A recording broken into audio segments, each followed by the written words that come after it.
All right, everybody, welcome back. Good late afternoon now, and we've got more edge rushers to take a look at here. These are depth guys. These guys are purely reserves, backups, guys who play a little bit, maybe even some guys who don't really play at all unless there's an injury.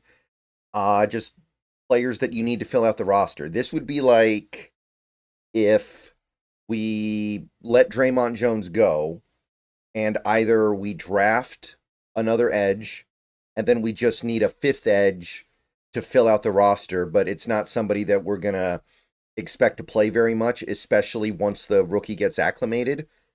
Or, I guess, if you wanted to take it on a leap of faith that Nwosu or Mafe or Hall would ascend to like star level, and that would allow you then to kind of deprioritize the fourth edge. It depends on how you're looking at this.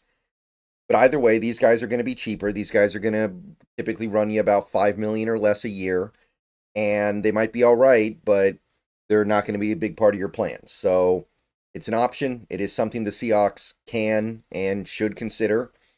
So let's go through some options here. We've got quite a few to get through, so we're going to be going quick. First guy is Dennis Gardeck, a longtime Arizona Cardinal. He's been pretty good for the Cardinals over the years. Last year, however, he got injured, didn't play very much, only played 7 games total.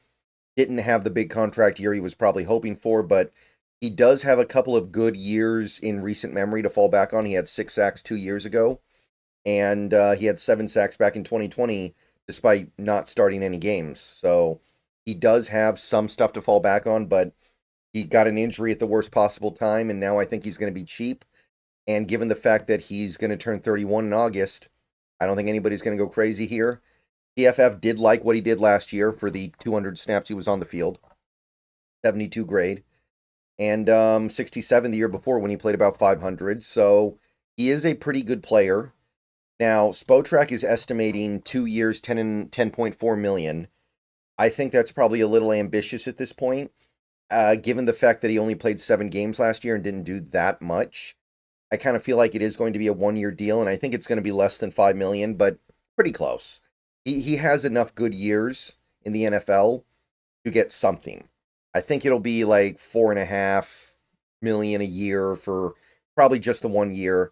He's a little bit older. He needs to prove he's back from the injury, but nice depth player. Could definitely be somebody that surprises you with a bounce back in 2025. Not ruling it out. So you could definitely do worse as a fourth edge this offseason. Morgan Fox would be the next guy that I take a look at. Been on a few different teams in his career, the Chargers, the Rams, spent a year on the Panthers. Last 5 years has been a fairly productive occasional starter, but emphasis on occasional. The last 2 years combined, he started a grand total of 7 games, and he's accrued 9 sacks. So he's just on that level. He's not anything other than a guy you like having around for depth.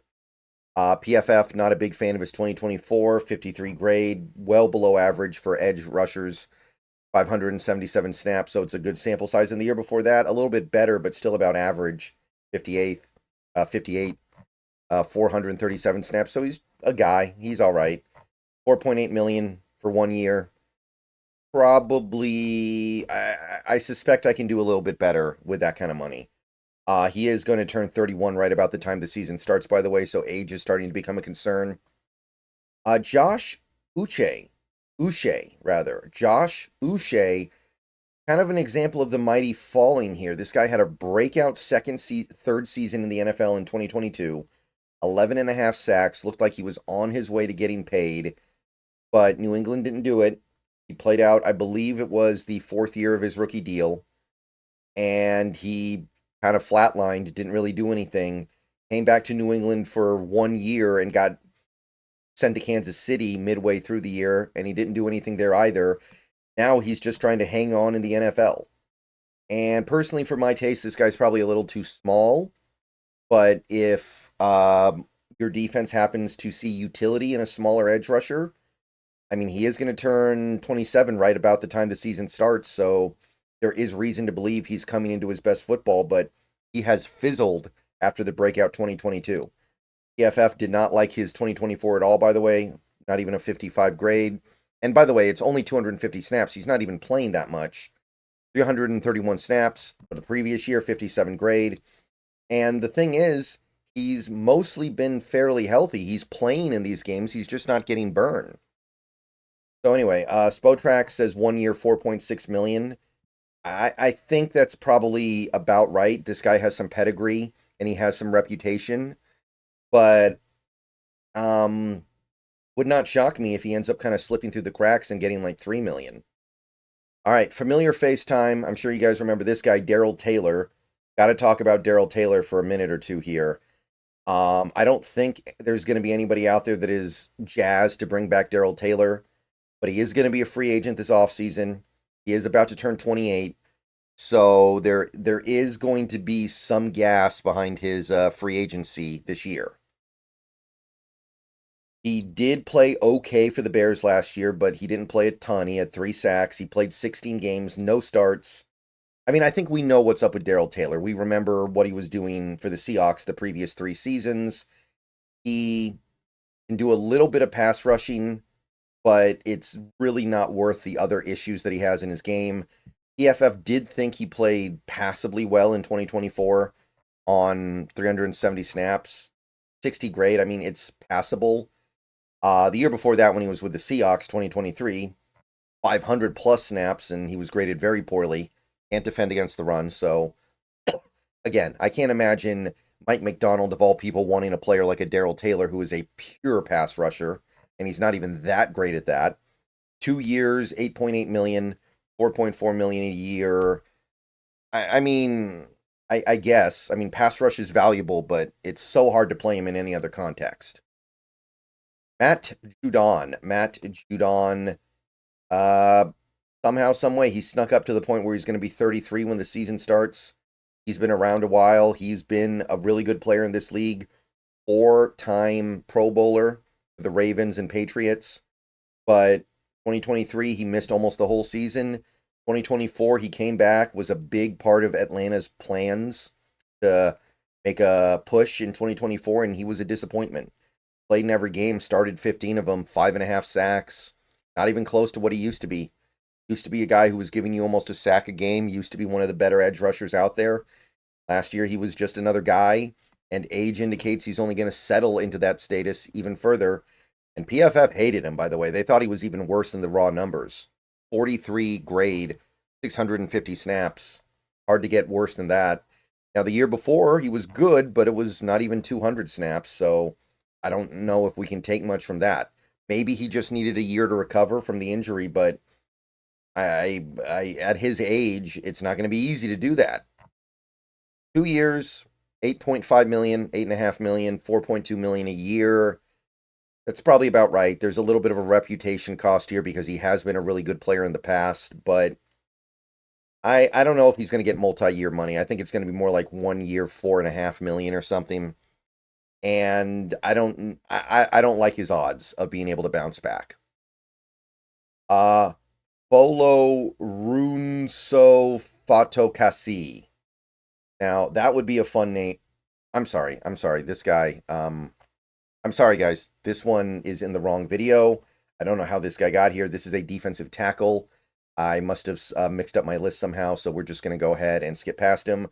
Fun name and decent enough player, but not an edge rusher, really. All right, Carl Lawson. This is the guy I meant to talk about next. Carl Lawson, most recently a Cowboy, not that you would have really noticed. He didn't do a ton with the Cowboys. Wasn't there that long, only there a year. 2022, he was good with the Jets, but in between those 2 years, you have that 2023 season where he was on a milk carton, really had no impact whatsoever. So, kind of a weird career arc, right? He has this big breakout year, or pseudo big breakout year in 2022 with the Jets, 7 sacks, best he's done since his rookie year.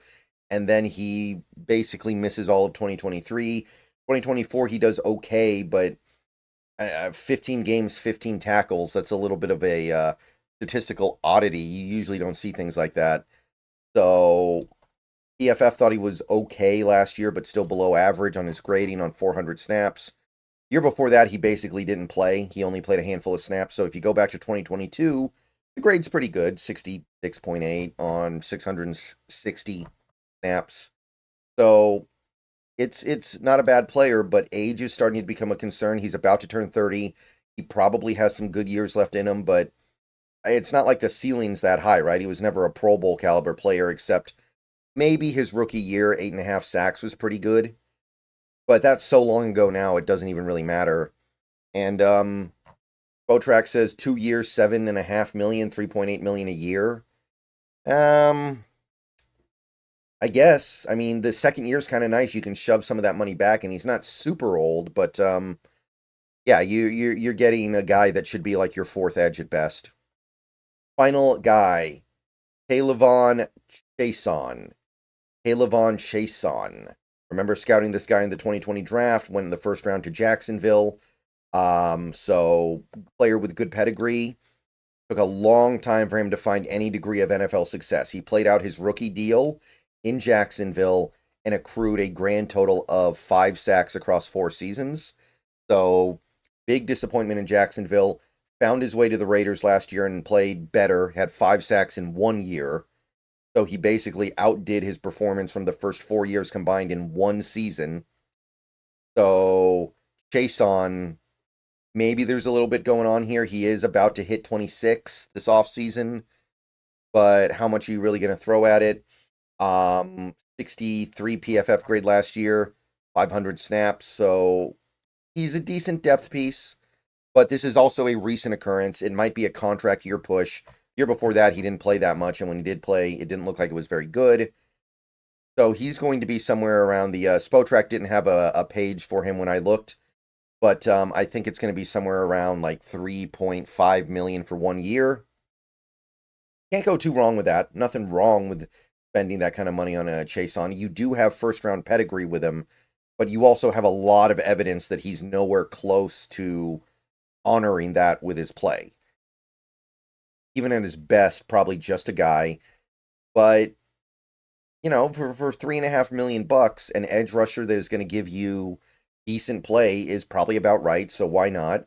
And maybe you hit the lottery and he wakes up one day and remembers he's really talented. All right, so let me know what you guys think down below of this crop. Sorry about mixing up with Fatukasi. I accidentally put him in this list instead of the defensive tackle list. But otherwise, let me know what's up. Let me know what you think. One more video later tonight, and then we will be done with the edge rusher crew and moving on to other positions. One of my favorite positions in the NFL to evaluate. So let's hear it. See you guys later. Go Hawks.